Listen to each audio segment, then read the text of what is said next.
Hello guys, with a very short video. I just want to suggest you guys about this motherboard.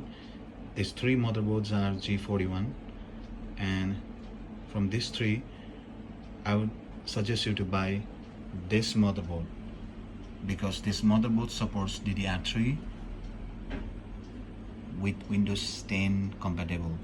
This motherboard supports Windows 10, but there are two motherboards, G41 and here this one.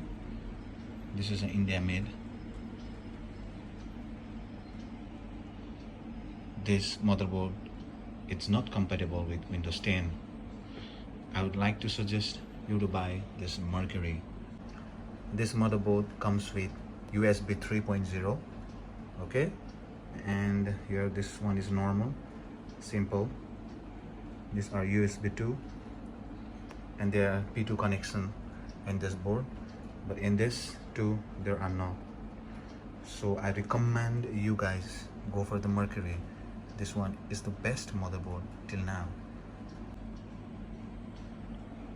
Thank you for watching my video, and it's a very good motherboard.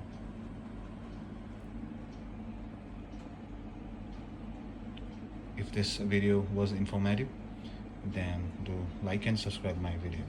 Thank you.